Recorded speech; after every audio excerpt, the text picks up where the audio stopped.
Good morning to all student, welcome to my channel. आज हम class 10th का science का सेकंड चैप्टर पढ़ने वाले हैं जिसका नाम है एसिड बेसिस एंड सॉल्ट।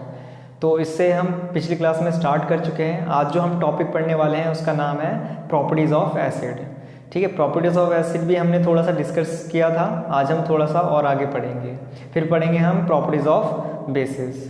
तो हमने यहाँ पर अम्ल, क्षारक एवं लवण में अम्लों के गुणधर्म के बारे में पिछली क्लास में थोड़ा सा पढ़ा था। आज पूरा इसे ख़त्म करेंगे और फिर हम क्षारकों के गुणधर्मों के बारे में पढ़ेंगे। तो अब हम एसिड बेसिस एंड सॉल्ट का जो टॉपिक पढ़ने वाले हैं वो है प्रॉपर्टीज़ ऑफ एसिड। ठीक है, तो अम्ल, क्षारक एवं लवणों का जो हम टॉपिक पढ़ने वाले हैं वो है अम्लों का गुणधर्म। तो सबसे पहले जो हमें पढ़ना है वो है एसिड जो होता है वो टेस्ट में सौर होता है। ठीक है, सबसे पहला गुण है ये। अम्ल जो होता है वो स्वाद में खट्टा होता है, सबको पता होगा इसके बारे में। उसका दूसरी प्रॉपर्टी क्या है कि asset turn blue litmus into red. अम्ल जो है वो नीले लिटमस को लाल कर देता है, ये भी हमें पता है, हम पढ़कर आ चुके हैं। उसके बाद हम अगला पढ़ते हैं एसिड कंडक्ट इलेक्ट्रिसिटी। अम्ल विद्युत का चालन करता है। ठीक है, तो अब यहाँ पर इसका मतलब क्या है? इसका मतलब यह है कि भाई अगर मैं एसिड में से इलेक्ट्रिक करंट को पास करता हूँ तो जो इलेक्ट्रिक करंट है वो उसमें से पास हो जाएगा, और इसी का मतलब होता है कि एसिड जो है वो इलेक्ट्रिसिटी को कंडक्ट कर रहा है। अगर मैं अम्ल में से विद्युत धारा को प्रवाहित करता हूँ तो उसमें से विद्युत धारा प्रवाहित हो जाएगी, और इसी का मतलब होता है कि अम्ल विद्युत का चालन करता है। इसको हम एक क्रियाकलाप की मदद से, एक एक्सपेरिमेंट की मदद से समझ सकते हैं। हमारे पास एक बीकर है, बीकर में एसिड है, अम्ल है, उसमें हमने एक रबर का कॉर्क रख दिया है और उस रबर के कॉर्क में हमने 2 किलो को धंसा दिया है। ठीक है, हम उन दोनों किलो से हमने वायर को कनेक्ट करके बैटरी की मदद से एक बल्ब से जोड़ दिया है। अब होता क्या है कि जैसे ही हम स्विच ऑन करते हैं तो स्विच ऑन करते ही बल्ब जल जाता है, जबकि उसे जलना नहीं चाहिए। अब तुम बोलोगे भैया क्यों नहीं जलना चाहिए? तो उसे इसलिए नहीं जलना चाहिए क्योंकि यहाँ पर दोनों किलो के बीच में एसिड है, ना कि वायर। और हम तो ये पढ़कर आए हैं कि भाई अगर वायर से एक सर्किट कंप्लीट होता है तो वहाँ पर इलेक्ट्रिक करंट जो है वो पास होता है और जो भी इक्विपमेंट है वो काम करना शुरू कर देता है। लेकिन यहाँ पर दोनों किलो के बीच में तो कोई वायर है ही नहीं, लेकिन फिर भी ये क्या करता है, बल्ब जो है वो ग्लो करने लगता है। इसका मतलब यहाँ पर इलेक्ट्रिक करंट पास हो रहा है, विद्युत धारा प्रवाहित हो रही है। बात ये आती है कि यहाँ पर जो इलेक्ट्रिक करंट पास हो रहा है वो कैसे हो रहा है। तो हम देखते हैं कि यहाँ पर हमारे पास एसिड है। ठीक है, तो एसिड में से क्या होता है, एसिड में आयंस प्रेजेंट होते हैं। वो आयंस क्या करने में मदद करते हैं? वो आयंस जो है वो इलेक्ट्रिक करंट को पास करने में मदद करते हैं, एक कील से दूसरे कील में। ठीक है, तो यहाँ पर जिसके वजह से जो बल्ब है वो ग्लो करने लगता है और इलेक्ट्रिक करंट पास होता है। ठीक है, चलो तो अब हम अगला क्वेश्चन पर, अगला जो टॉपिक है वो पढ़ने वाले हैं। अगला जो प्रॉपर्टी है वो पढ़ने वाले हैं। तो अगली प्रॉपर्टी है हमारी acid react with metal to form hydrogen gas. अम्ल धातु के साथ अभिक्रिया करके हाइड्रोजन गैस को बनाता है। इससे रिलेटेड हमारे बुक में एक एक्सपेरिमेंट भी है जिसमें हमें ये समझाया गया है कि हमने यहाँ पर एक बीकर टेस्ट ट्यूब लिया, उस टेस्ट ट्यूब में हमने जिंक के कुछ दाने ले लिए और हमने उसमें H2SO4 एसिड मिला दिया। ठीक है, तो जब यहाँ पर जिंक H2SO4 के साथ रिएक्ट करता है तो वहाँ पर हाइड्रोजन गैस बनता है। अभी जो ये हाइड्रोजन गैस बनती है उस हाइड्रोजन गैस को हम डिलीवरी ट्यूब की मदद से एक वेजल में ले जाते हैं, एक बर्तन में ले जाते हैं, और उस बर्तन में क्या होता है, सोप का सॉल्यूशन होता है, साबुन का विलयन होता है। तो जैसे ही हाइड्रोजन गैस इस साबुन के विलयन में से, सोप के सॉल्यूशन में से पास होता है तो वहाँ पर बबल्स बन जाते हैं, बुलबुले बन जाते हैं। किसके? हाइड्रोजन गैस के।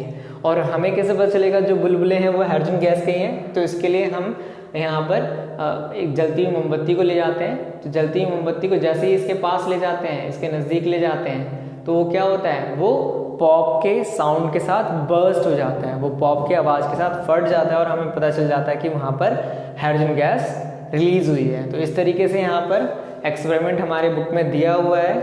किस चीज़ को लेकर? इस प्रॉपर्टी को लेकर, कि जो प्रॉपर्टी बोली गई है वो बिल्कुल सही है। ठीक है, इसी प्रॉपर्टी को लेकर क्या किया गया है, एक यहाँ पर एक्सपेरिमेंट को दिखाया गया है। उसके बाद अगला क्वेश्चन जो है वो क्या है कि वाई कर्ड एंड सोर substances do not kept in a metal vessel. तो दही और खट्टे पदार्थों को धातु के बर्तनों में क्यों नहीं रखना चाहिए? तो इसलिए नहीं रखना चाहिए क्योंकि यहाँ पर जितने भी खट्टे पदार्थ होते हैं, जितने भी सौर सब्सटेंसेस होते हैं, उनमें एसिड होता है और वो एसिड हमारे मेटल से रिएक्ट करके एक पॉइजनस कंपाउंड बना लेता है, एक हानिकारक पदार्थ बना लेता है, जिसकी वजह से हमें फूड पॉइजनिंग हो सकती है। ठीक है, तो वो हानिकारक पदार्थ जो है वो हमारे शरीर के लिए अच्छा नहीं होता है। इसलिए कभी भी हमें दही और खट्टे पदार्थों को धातु के बर्तनों में नहीं रखना चाहिए। ठीक है, उसके बाद अगली प्रॉपर्टी क्या है कि acid react with metal carbonate और metal hydrogen carbonate to form CO2 gas. तो अपना जो अम्ल होता है वो धातु कार्बोनेट या फिर धातु हाइड्रोजन कार्बोनेट के साथ अभिक्रिया करके CO2 गैस को बनाता है।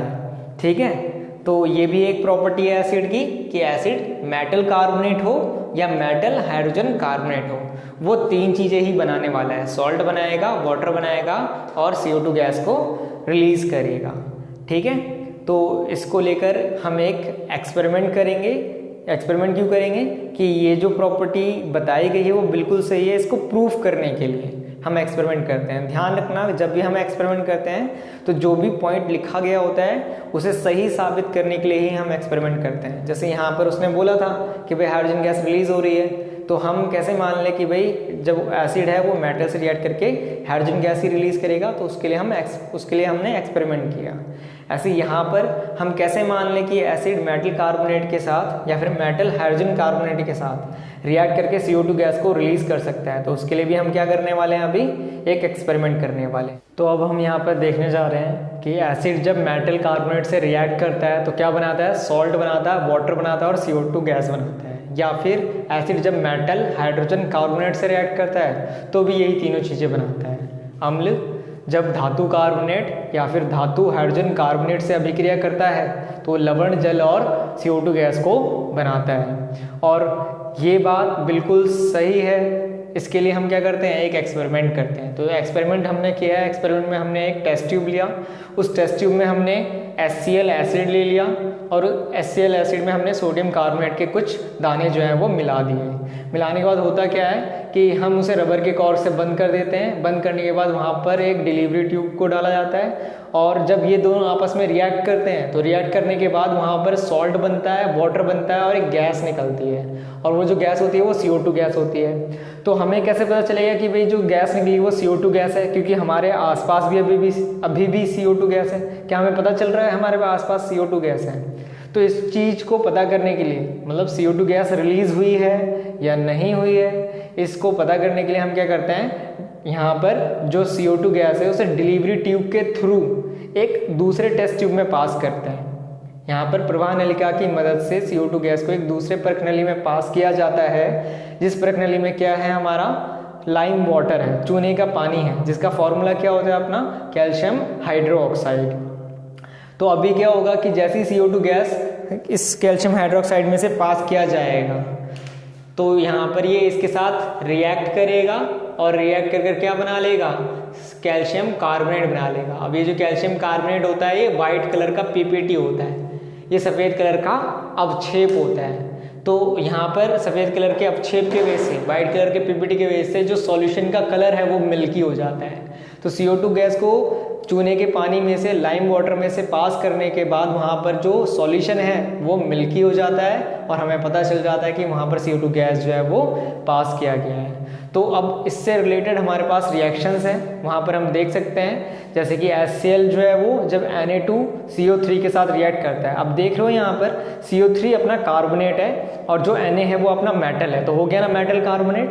तो यहाँ पर जब HCl एसिड Na2CO3 से रिएक्ट करता है, मतलब मेटल कार्बोनेट से जब रिएक्ट करता है तो क्या बनाता है, तो सबसे पहले आप रिएक्शन में लिख लोगे H2O और CO2। तो पहले आप वाटर और CO2 लिख लेना, तो उसके बाद देखना कि क्या क्या एलिमेंट यूज़ हो चुका है। हाइड्रोजन यूज़ हो चुका है, ऑक्सीजन यूज़ हो चुका है और कार्बन यूज़ हो चुका है। तो वहाँ पर जब देखोगे तो ये तीन चीज़ें यूज़ हो चुकी हैं। तो फिर हमारे पास बचा क्या, तो हमारे पास बचा है सोडियम और क्लोरीन, सिर्फ यही दो एलिमेंट बचे हैं। तो ये दोनों आपस में रिएक्ट कर लेंगे और रिएक्ट करके सॉल्ट बना लेंगे। तो इस तरीके से सॉल्ट क्या बनेगा हमें पता चल जाएगा। ठीक है। फिर यहाँ पर दूसरा जो रिएक्शन है वो मेटल हाइड्रोजन कार्बोनेट को लेकर है। तो जब HCl एसिड यहाँ पर मेटल हाइड्रोजन कार्बोनेट के साथ रिएक्ट करता है, जैसे कि आप देख रहे हैं यहाँ पर मेटल हाइड्रोजन कार्बोनेट क्या है, तो वो है Na जो कि मेटल है, और हाइड्रोजन कार्बोनेट जो है वो HCO3 है। तो यहाँ पर मेटल हाइड्रोजन कार्बोनेट जब रिएक्ट करता है तो क्या बनाएगा, वही तीन चीज़ें। तो पहले आप क्या करोगे, रिएक्शन में CO2 और H2O लिख लोगे, फिर जो बच जाएगा उससे क्या करोगे, यहाँ पर सॉल्ट बना लोगे। तो Na और Cl ही बचा, तो उससे अपना क्या बन जाएगा, सॉल्ट बन जाएगा। ठीक है। फिर उसके बाद यहाँ पर ये जो CO2 गैस है इसे कहाँ पास किया गया है, यहाँ इसे लाइम वाटर में पास किया गया है। तो लाइम वाटर में जब पास किया जाता है, चूने के पानी में जब CO2 गैस को पास करते हैं तो उससे रिलेटेड भी एक रिएक्शन होनी चाहिए हमारे पास, तो वो रिएक्शन है। तो जब यहाँ पर CO2 गैस को पास किया जाएगा लाइम वाटर में से, तो कैल्शियम कार्बोनेट बन जाएगा जो वाइट कलर का होता है, जो सफ़ेद कलर का होता है, जिसके वजह से यहाँ पर जो सॉल्यूशन का कलर है वो मिल्की हो जाता है और वाटर बन जाता है। ठीक है। तो अभी क्या होगा कि हमें ये CO2 गैस थोड़े से अमाउंट में पास करना होता है, ये चेक करने के लिए कि वहाँ पर CO2 गैस रिलीज हुआ है या नहीं। ठीक है। फिर अगर हमने यहाँ पर ज़्यादा CO2 पास कर दिया, तो वहाँ पर क्या होगा, जो मिल्की कलर है वो डिसअपेयर हो जाएगा, जो यहाँ पर दूधिया रंग है वो गायब हो जाएगा। तो अब गायब क्यों होगा, तो देखो अभी जब हमने CO2 गैस को पास किया तो सारे कैल्शियम हाइड्रोक्साइड ने रिएक्ट करके ये बना लिया। तो अभी वहाँ पर जो मिल्की कलर का सॉल्यूशन है उसमें चूने का पानी नहीं है हमारे पास, लाइम वाटर नहीं है। अब जो बना है वो ये है, CaCO3 है और H2O है। अब हम इसमें से CO2 गैस पास करेंगे। अगर मैं CO2 गैस आगे पास करूँगा तो वो CO2 गैस इनसे रिएक्ट करेगा, ना कि इससे। तो अभी क्या होता है कि हमने दोबारा CO2 गैस पास किया ज़्यादा अमाउंट में, तो ज़्यादा अमाउंट में जब CO2 गैस पास करते हैं तो ये इन दोनों से रिएक्ट कर लेते हैं, और रिएक्ट करके क्या बना लेता है, कैल्शियम हाइड्रोजन कार्बोनेट। अब ये जो बनता है ये सॉल्युबल होता है, ऊपर जो बना था वो इनसॉल्युबल था, लेकिन यहाँ जो बना है ये सॉल्युबल है, जिसके वजह से यहाँ पर जो सॉल्यूशन का कलर है वो डिसअपेयर हो जाता है। ठीक है। जो विलियन का रंग है वो गायब हो जाता है। अब इससे रिलेटेड एक क्वेश्चन भी आता है। ठीक है। अच्छा, क्वेश्चन को डिस्कस करने से पहले हमारे पास एक नोट है, ठीक है, कि एग शेल हो गया, मतलब अंडे का छिलका, लाइमस्टोन चूना पत्थर, उसके बाद चौक और मार्बल, ये सारे जो होते हैं ये कैल्शियम कार्बोनेट के ही फॉर्म होते हैं, रूप होते हैं ये। ठीक है। तो अगर कल को तुम्हें बोला जाए कि भाई मैंने अंडे के छिलके को क्या करा, अंडे के छिलके को HCl एसिड में डाल दिया, तो अंडे का छिलका होता है क्या, यही तो होता है, कैल्शियम कार्बोनेट ही तो होता है। तो कैल्शियम कार्बोनेट जो है वो अपना अंडे का छिलका है, उसे किस में डाल दिया, उससे हमने HCl में डाल दिया। अब वो बोलता है कि भाई इसकी रिएक्शन लिख कर दिखाओ, तो उसकी रिएक्शन कैसे लिखोगे, तो हमें दिख रहा है ये क्या है, मेटल है, और ये क्या है, कार्बोनेट है। तो मेटल कार्बोनेट किससे रिएक्ट कर रहा है, एसिड से, और हमें मालूम है जब मेटल कार्बोनेट एसिड से रिएक्ट करता है तो क्या बनाता है, सॉल्ट, वाटर और CO2 गैस। तो यहाँ पर अभी हमने क्या करना है, वही रिएक्शन लिखनी है। तो पहले तो यहाँ पर क्या कर लो, H2O और CO2 लिख लो, H2O और CO2। ठीक है। तो H2O और CO2 हो गया। तो अब यहाँ पर बचा क्या, तो हमारे पास बचा है Ca और Cl बचा है। तो जो फॉर्मूला बनेगा वो बनेगा CaCl2। ठीक है। तो ये सॉल्ट बन गया, ये अपना वाटर, ये अपना CO2 गैस। ठीक है, क्लियर है। तो इस तरीके से हम क्या कर सकते हैं, इस तरीके से हम रिएक्शन को लिख सकते हैं। बस ध्यान रखना है कि वहाँ पर मेटल कार्बोनेट होना चाहिए, तभी ये वाली रिएक्शन लिख सकते हैं, नहीं तो नहीं लिख पाएंगे। ठीक है। तो अगला क्वेश्चन जो अपना आता है वो ये है कि why solution becomes milky when CO2 gas pass through lime water. तो इसे हिंदी में इस तरीके से बोलेंगे कि जब चूने के पानी में से CO2 गैस को पास किया जाता है तो उसका रंग दूधिया क्यों हो जाता है। तो इसका आंसर हम इस तरीके से बोलेंगे कि जब CO2 गैस को हम चूने के पानी में से पास करते हैं तो वहाँ पर वाइट कलर का कैल्शियम कार्बोनेट का PPT बन जाता है, सफ़ेद रंग का कैल्शियम कार्बोनेट का अवक्षेप बन जाता है, जिसके कारण वहाँ पर हमारा जो सॉल्यूशन का कलर है वो मिल्की हो जाता है, विलियन का रंग जो है वो दूधिया हो जाता है। ठीक है। तो ये इसका आंसर है। अगला एक और क्वेश्चन आता है हमारे पास कि जब हम क्या करते हैं, जब हम ज़्यादा अमाउंट में CO2 गैस को पास कर देते हैं सॉल्यूशन में से, तो सॉल्यूशन का कलर डिसअपियर हो जाता है। ठीक है। अगर ज़्यादा मात्रा में CO2 गैस को प्रवाहित कर दिया जाएगा विलियन में से, तो विलियन का रंग गायब हो जाएगा। तो ऐसा क्यों होता है। ठीक है। तो ये क्वेश्चन है। तो इसका आंसर ये है कि जब हम ज़्यादा मात्रा में CO2 गैस को विलयन में से प्रवाहित करते हैं तो सबसे पहले यहाँ पर वाइट कलर का पीपीटी फॉर्म होता है, सफ़ेद रंग का अपक्षेप बनता है। फिर उसके बाद क्या होता है, फिर उसके बाद यहाँ पर एक ऐसा कंपाउंड बनता है जो हमारा विलयन में घुलनशील होता है, जो हमारा सॉल्यूशन में सॉल्युबल होता है। वो कंपाउंड होता है कैल्शियम हाइड्रोजन कार्बोनेट। ठीक है, तो कैल्शियम हाइड्रोजन कार्बोनेट नाम का एक घुलनशील सॉल्युबल सब्सटेंस बन जाता है, जिसके वजह से सॉल्यूशन का कलर गायब हो जाता है, विलयन का रंग गायब हो जाता है। ठीक है, तो ये बहुत ही इंपॉर्टेंट क्वेश्चन है, तो ये ध्यान रखना है हमें, हमारे एनसीईआरटी में भी नहीं है ये क्वेश्चन। तो यहाँ पर मैंने क्वेश्चन लिख दिया है और उसके आंसर भी लिख दिए हैं, बाकी हिंदी में नहीं लिखा है, हिंदी में आप लिख सकते हैं। जैसे मैंने बताया है कि ज़्यादा मात्रा में जब CO2 गैस को चूने के पानी में से प्रवाहित किया जाता है तो सबसे पहले यहाँ पर सफ़ेद रंग का अपक्षेप बनता है, फिर उसके बाद वहाँ पर कैल्शियम हाइड्रोजन कार्बोनेट नाम का एक घुलनशील पदार्थ बनता है, जिसकी वजह से विलयन का रंग गायब हो जाता है। ठीक है, तो ये हो गया।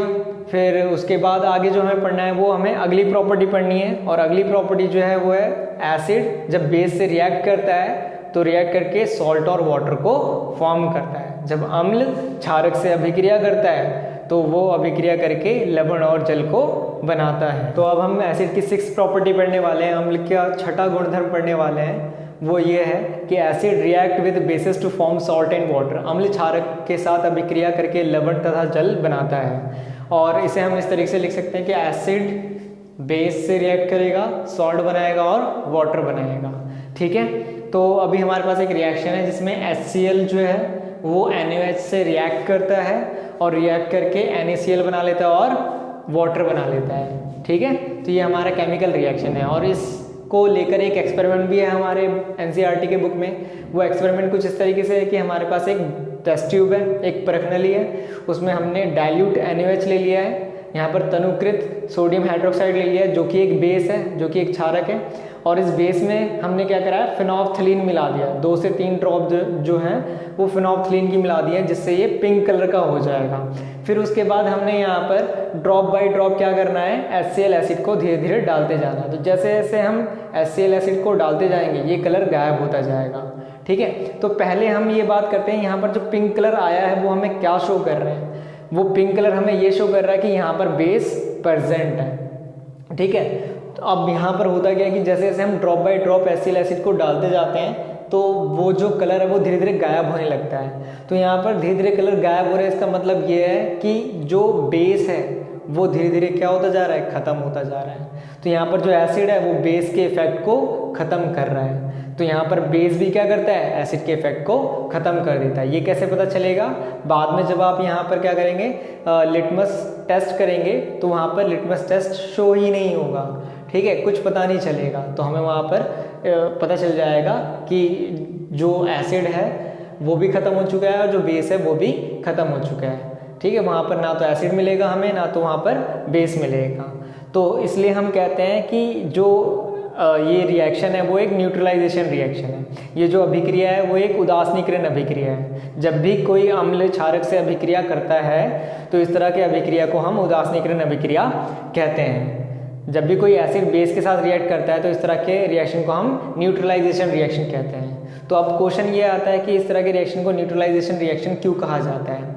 तो न्यूट्रलाइजेशन रिएक्शन इसलिए कहते हैं क्योंकि यहाँ पर जो एसिड है और जो बेस है वो दोनों ही एक दूसरे के इफेक्ट को क्या कर देते हैं, न्यूट्रलाइज कर देते हैं। इसलिए इस तरह के रिएक्शन को न्यूट्रलाइजेशन रिएक्शन कहा जाता है। तो अम्ल और क्षारक दोनों ही एक दूसरे के प्रभाव को खत्म कर देते हैं, इसलिए इस तरह के अभिक्रिया को हम उदासीनीकरण अभिक्रिया कहते हैं। ठीक है, तो अब हम पढ़ने जा रहे हैं 7th प्रॉपर्टी, इसकी 7वीं प्रॉपर्टी। तो वो क्या है कि जब एसिड मेटल ऑक्साइड के साथ रिएक्ट करता है तो वो सॉल्ट और वाटर बनाता है। तो जब अम्ल धातु के ऑक्साइड के साथ अभिक्रिया करता है तो वो लवण और जल बनाता है। उसको हम ऐसे लिखकर दिखा सकते हैं कि मेटल ऑक्साइड जब एसिड से रिएक्ट करेगा तो सॉल्ट और वाटर को फॉर्म करेगा। ठीक है, तो अब इसको लेकर एक हमारे पास रिएक्शन भी है। यहाँ पर कॉपर ऑक्साइड है जो सॉलिड स्टेट में है और ये ब्लैक कलर का होता है, कॉपर 2 ऑक्साइड है ये एक्चुअली में, कॉपर 2 ऑक्साइड। तो कॉपर 2 ऑक्साइड जब HCl एसिड से रिएक्ट करता है तो रिएक्ट करके क्या बना लेता है, सॉल्ट बनाता है, जो कि यहाँ पर CuCl2 है, और वाटर बना लेता है। तो अगर मैं इस रिएक्शन को इस रिएक्शन से मैच करूँ तो लगभग ये एक जैसी रिएक्शन हो जाती है। कैसे? यहाँ पर जैसे आप देख सकते हैं, यहाँ पर एसिड बेस से रिएक्ट करके सॉल्ट और वाटर बना रहा है, और यहाँ पर एसिड जो है मेटल ऑक्साइड से रिएक्ट करके सॉल्ट और वाटर बना रहा है। मतलब यहाँ पर जो मेटल का ऑक्साइड है, दोनों में प्रोडक्ट सेम बन रहा है, इस वाले में भी और इस वाले में भी, दोनों में प्रोडक्ट सेम बन रहा है। तो इससे हम ये कंक्लूजन निकाल सकते हैं, ये निष्कर्ष निकाल सकते हैं कि यहाँ पर जो एसिड है वो बेस जैसे किसी सब्सटेंस के साथ रिएक्ट कर रहा है। तो यहाँ पर जितने भी मेटल के ऑक्साइड होते हैं, जितने भी मेटल के ऑक्साइड हैं, वो बेसिक नेचर के होते हैं। वो किस बेसिस पर इसे हम कहते हैं? इसे हम इस बेसिस पे कह रहे हैं कि ये जो रिएक्शन है ये बिल्कुल किसकी तरह होती है? न्यूट्रलाइजेशन रिएक्शन की तरह होती है। इसी के आधार पर, इसी के बेसिस पर हम ये कहते हैं कि जितने भी मेटल के ऑक्साइड होते हैं वो बेसिक नेचर के होते हैं, जितने भी धातु के ऑक्साइड होते हैं वो क्षारकीय प्रकृति के होते हैं। अब ये बात आती है कि भाई बेसिक नेचर का मतलब क्या होता है? यहाँ पर क्षारकीय प्रकृति का मतलब क्या है? तो बेसिक नेचर का मतलब ये है कि जो मेटल का ऑक्साइड है वो बेस की कुछ प्रॉपर्टीज को शो करेगा। जहाँ पर क्षारकीय प्रकृति की बात कर रहे हैं हम धातु के ऑक्साइड की, कि धातु का ऑक्साइड क्षारकीय प्रकृति का होता है। इसका मतलब ये है कि वो क्षारक के कुछ गुणधर्मों को दिखाएगा। वो क्षारक नहीं कहलाएगा, वो क्षारक के कुछ गुणधर्मों को दिखाएगा। ठीक है, तो इस तरीके से यहाँ पर हमने यहाँ लिखा भी है कि this reaction between acid and metal oxide is a kind of neutralisation reaction. तो ये एक तरीके का न्यूट्रलाइजेशन रिएक्शन है, इसलिए हम कह सकते हैं कि मेटल ऑक्साइड कैसे नेचर शो करता है? बेसिक नेचर शो करता है। ठीक है, अम्ल धातु के ऑक्साइड के बीच जो अभिक्रिया होती है वो एक प्रकार की उदासीनीकरण अभिक्रिया होती है, इसलिए हम कहते हैं कि धातु के ऑक्साइड क्षारकीय प्रकृति के होते हैं। ठीक है, चलो अब हम पढ़ने जा रहे हैं अगला प्रॉपर्टी। तो अगली प्रॉपर्टी क्या है कि एसिड हैव कोरोसिव नेचर।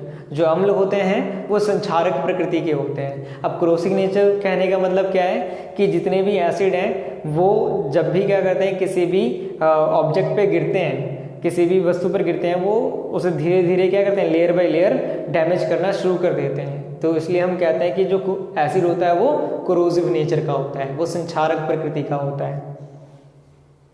ठीक है, हम ये पढ़ने जा रहे हैं कि what do all acid have in common. सभी अम्लों में क्या समान होता है? तो सभी एसिड में, सभी अम्लों में H+ आयंस जो होते हैं वो कॉमन होते हैं। ठीक है, फिर दूसरा पॉइंट ये आता है कि जितने भी एसिड होते हैं उन सभी में हाइड्रोजन होते हैं। बहुत सिंपल सी बात है, अगर H+ आयंस सभी में है तो वहाँ पर हाइड्रोजन भी होगा ही। ठीक है, और इस वाले पॉइंट का आगे मतलब पता चलेगा, इस वाले पॉइंट को क्यों लिखा गया है। फिर तीसरा जो है वो अपना डेफिनेशन है एसिड का, अम्ल की परिभाषा है। तो यहाँ पर कैसे डिफाइन किया गया है एसिड को? अब तो हम कहते हैं वो कोई भी सब्सटेंस, जैसे मान लो ये एक सब्सटेंस है, इस सब्सटेंस को मैंने वाटर में डिसॉल्व कर दिया। अब डिसॉल्व करने के बाद इस सब्सटेंस ने क्या करा? H+ आयंस को रिलीज कर दिया। अगर ये सब्सटेंस H+ आयंस को रिलीज कर पा रहा है तो मैं इसे एसिड कह सकता हूँ। अगर ये सब्सटेंस H+ आयन को रिलीज नहीं कर पाता तो मैं इसे एसिड नहीं कहता। ठीक है, तो इस तरीके से हम डिफाइन करते हैं अब एसिड को। तो हम बोलते हैं कि वो सभी सब्सटेंस जो वाटर में डिसॉल्व होने के बाद H+ आयंस में डिसोसिएट हो जाए, तो इस तरह के सभी सब्सटेंस को हम एसिड कह सकते हैं। तो वह सभी पदार्थ जो जल में विलय होने के बाद H+ आयंस में वियोजित हो जाए, इन सभी पदार्थों को हम अम्ल कह सकते हैं। जैसे यहाँ पर HCl है, अभी एक सब्सटेंस है, एक एसिड नहीं कहला रहा, लेकिन जैसे इसे हमने वाटर में डिसॉल्व किया तो ये H+ और Cl- में टूट गया, तो हम कह सकते हैं कि HCl जो है वो क्या है? एक एसिड है, वो एक अम्ल है। तो अब अगला जो टॉपिक है वो अपना ये है कि to show that all the compound containing hydrogen are not acid.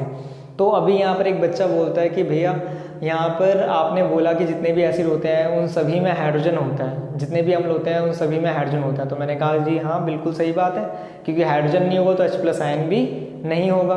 तो अभी यहाँ पर क्वेश्चन ये उठता है, बच्चा क्वेश्चन करता है कि यहाँ पर जितने भी एसिड में जितने भी हाइड्रोजन वाले कंपाउंड हैं, क्या वो सभी एसिड हो सकते हैं? उसने ये बोला कि जितने भी हाइड्रोजन वाले कंपाउंड हैं, क्या मैं उन सभी को एसिड कह सकता हूँ? तो मैंने कहा नहीं, जितने भी हाइड्रोजन वाले कंपाउंड होते हैं उन सभी को हम एसिड नहीं कह सकते। तो अभी यहाँ पर अब मैं अपनी इस बात को कैसे प्रूफ करूँगा कि जितने भी हाइड्रोजन वाले कंपाउंड होंगे, यौगिक होंगे, उन्हें हम एसिड नहीं कह सकते। तो उसके लिए हम यहाँ पर एक एक्सपेरिमेंट करेंगे। तो एक्सपेरिमेंट करके हम शो करने वाले हैं कि जितने भी हाइड्रोजन वाले यौगिक होते हैं वो अम्ल नहीं कहलाते, एसिड नहीं कहलाते। तो हमारे पास 2 बीकर हैं, ठीक है, उन दोनों एक यहाँ पर पहले एक को समझा देता हूँ मैं। यहाँ पर हमारे पास एक बीकर है, उस बीकर में हमारे पास डाइल्यूट HCl एसिड है।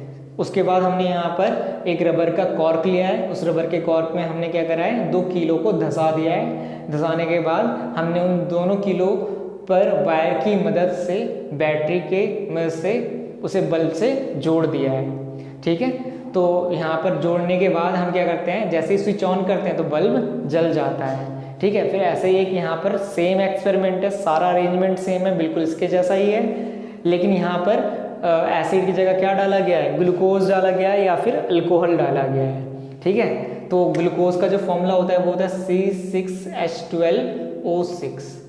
ऐसे यहाँ पर अगर मैं अल्कोहल की बात करूँ तो C2H5OH, ये अल्कोहल का फॉर्मूला है। तो अभी हम देख सकते हैं यहाँ पर HCl में भी हाइड्रोजन है और यहाँ पर इसमें भी हाइड्रोजन है और इसमें भी हाइड्रोजन है, लेकिन जैसे यहाँ पर हम स्विच ऑन करते हैं तो स्विच ऑन करते ही यहाँ पर बल्ब जो है वो ग्लो नहीं करता, जो बल्ब है वो नहीं जलता। तो इसका मतलब क्या है, तो यहाँ से हमें समझ में आता है कि यहाँ पर जो बल्ब है वो इसलिए ग्लो किया कि जो एसिड है वो आयंस में डिसोसिएट हो गया, और वो आयंस जो है उस आयंस ने क्या किया, यहाँ पर ये जो सर्किट है उसे कंप्लीट कर दिया, जिसकी वजह से यहाँ पर बल्ब ग्लो करने लगा। लेकिन यहाँ पर जो हमारे पास कंपाउंड है वो आयंस में डिसोसिएट नहीं हो पाया, जिसकी वजह से यहाँ पर सर्किट कंप्लीट नहीं हो पाया और जो बल्ब है वो ग्लो नहीं कर पाया।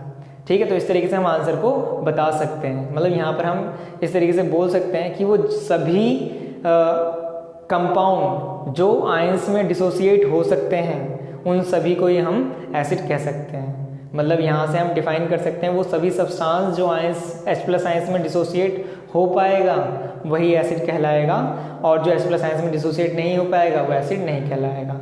जैसे यहाँ पर इसमें हाइड्रोजन तो है लेकिन ये डिसोसिएट नहीं हो पा रहा, इसलिए इसे हम एसिड नहीं कहेंगे। लेकिन यहाँ पर ये जो कंपाउंड है वो आयन में डिसोसिएट हो पा रहा है और इसे हम क्या कह सकते हैं, इसे हम एसिड कह सकते हैं। ठीक है, क्लियर है। तो यहाँ पर हमने कंक्लूजन निकाला है फ्रॉम दिस एक्सपेरिमेंट। हम ये कंक्लूजन निकालते हैं कि जितने भी हाइड्रोजन वाले कंपाउंड होते हैं जैसे कि ग्लूकोज हो गया, अल्कोहल हो गया, वो एसिड की तरह कैटेगराइज नहीं की जाते, उन्हें एसिड नहीं माना जाता क्योंकि वो आयंस में डिसोसिएट नहीं हो पाते, H+ आयंस में डिसोसिएट नहीं हो पाते। ठीक है, उसके बाद यहाँ पर एक क्वेश्चन आता है कि why distil water does not conduct electricity. जो यहाँ पर अशुद्ध जल होता है वो विद्युत का चालन क्यों नहीं करता। ठीक है, तो ये क्वेश्चन है। तो हम कहते हैं डिस्टिल वाटर जो होता है ना उसमें आयनिक कंपाउंड नहीं होता, उसमें आयंस नहीं होते, जिसके वजह से वो इलेक्ट्रिसिटी का कंडक्शन नहीं करता, वो विद्युत धारा का चालन नहीं कर पाता। ठीक है, उसके बाद अगला क्वेश्चन यहाँ पर ये है कि why rain water conduct electricity. वर्षा का जल जो होता है वो विद्युत का चालन क्यों करता है। तो इसका आंसर इसका ठीक उल्टा है, जो ऊपर वाला आंसर हमने पढ़ा है कि जो रेन वाटर होता है उसमें आयंस प्रेजेंट होते हैं, उसमें आयनिक कंपाउंड प्रेजेंट होते हैं, जिसकी वजह से वो इलेक्ट्रिसिटी का कंडक्शन करता है, जिसकी वजह से वहाँ पर विद्युत का चालन हो पाता है। ठीक है, इसका आंसर मैंने नहीं लिखा है। तो यहाँ पर हम ऐसे बोल सकते हैं वर्षा का जल जो होता है उसमें आयनिक यौगिक होते हैं या आयंस होते हैं जिनके कारण वहाँ पर विद्युत का चालन हो पाता है। तो अगला टॉपिक हम पढ़ने जा रहे हैं, acid do not show acidic behaviour in the absence of water. तो ये बोला जा रहा है कि जो अम्ल है वो जल की अनुपस्थिति में अम्लीय व्यवहार प्रदर्शित नहीं करता है। अब इसका मतलब क्या है, इसका मतलब हम ऐसे समझ सकते हैं कि जैसे ये हमारे पास ये सब्सटेंस है, मैं कह रहा हूँ कि भाई ये एसिड है, ठीक है, लेकिन इसे एसिड जब कहा जाएगा जब ये अपना एसिडिक बिहेवियर दिखाएगा। ठीक है, मैं कह रहा हूँ मैं जानता हूँ ये एसिड है, ठीक है, मैं जानता हूँ कि ये अम्ल है, लेकिन ये अम्ल जब कहलाएगा, ये चीज़ अम्ल जब कहलाएगी जब ये अपना अम्लीय व्यवहार दिखाएगी। एग्जाम्पल के तौर पर हम ऐसे समझ सकते हैं जैसे एक बच्चा है, ठीक है, मैंने बोला ये बच्चा बहुत शैतान है, और आप लोग जब उस बच्चे को देखते हो कहते हो कि भैया ये तो बच्चा बहुत शरीफ लग रहा है, बहुत ज़्यादा सीधा साधा लग रहा है। तो मैं ये कहता हूँ कि जब तक ये अपनी शैतानी आपको नहीं दिखाएगा तब तक ये शैतान बच्चा नहीं कहलाने वाला।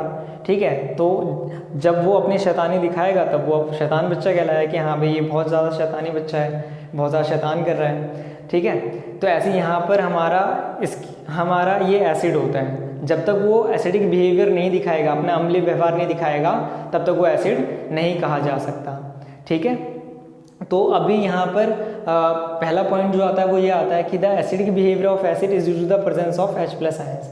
तो H+ आयंस के वजह से ही क्या होता है, कोई भी अम्ल अपना अम्लीय व्यवहार दिखाता है, कोई भी एसिड अपना एसिडिक बिहेवियर शो करता है। ठीक है, तो अभी यहाँ पर ये जो H+, मतलब मैं ये कह रहा हूँ कि अगर कोई भी सब्सटेंस H+ आयन को प्रोड्यूस कर पा रहा है तो मैं कह रहा हूँ कि वो एसिडिक बिहेवियर शो कर रहा है, और वो एसिडिक बिहेवियर शो कर रहा है मतलब वो एसिड है। कहने का मतलब है ये सब्सटेंस है, ये सब्सटेंस, एक मिनट, ये सब्सटेंस है। अब ये सब्सटेंस जो है वो क्या कर पा रहा है, H+ आयंस को प्रोड्यूस कर पा रहा है, तो मैं कहूँगा कि ये अपना एसिडिक बिहेवियर शो कर रहा है, ये अपना एसिडिक बिहेवियर शो कर रहा है। और अगर ये अपना एसिडिक बिहेवियर शो कर रहा है तो हम इस सब्सटेंस को एसिड कह सकते हैं। ठीक है, लेकिन अभी होता क्या है कि ये जो H+ आयंस प्रोड्यूस होगा वो सिर्फ और सिर्फ कब प्रोड्यूस हो सकता है, वो सिर्फ और सिर्फ वाटर में ही प्रोड्यूस हो सकता है। ठीक है, तो acid produce H+ ion only in the presence of H2O। तो जो अम्ल है वो सिर्फ H+ आयन कब उत्पन्न कर पाएगा, सिर्फ जल की उपस्थिति में ही उत्पन्न कर पाएगा। ठीक है, तो अपना जो सब्सटेंस है, जो भी हम सब्सटेंस की बात कर रहे हैं, ठीक है, वो सब्सटेंस क्या करेगा, वो सब्सटेंस वाटर में H+ आयंस को रिलीज करेगा, और अगर वो H+ आयंस को रिलीज करता है तो ही वो क्या कहलाएगा, तो ही वो एसिड कहलाएगा। तो यहाँ से आता है समझ में कि अगर कोई पदार्थ जल में घोला जाता है और घोलने के बाद वो H+ आयंस को निकालता है तो ही वो अम्ल कहलाएगा। इसलिए हम कह रहे हैं कि जो अपना कोई भी पदार्थ है वो जल की उपस्थिति में ही क्या कर पाएगा, अपना अम्लीय व्यवहार दिखा पाएगा। इसलिए हम कह रहे हैं कि कोई भी सब्सटेंस जो है वो वाटर के प्रेजेंस में ही, सॉरी, कोई भी एसिड जो है वो वाटर के प्रेजेंस में ही एसिड की बिहेवियर शो करेगा, क्योंकि अगर वाटर नहीं होगा तो जो एसिड है वो H+ आयंस को प्रोड्यूस नहीं कर पाएगा और वो एसिड नहीं कहला पाएगा।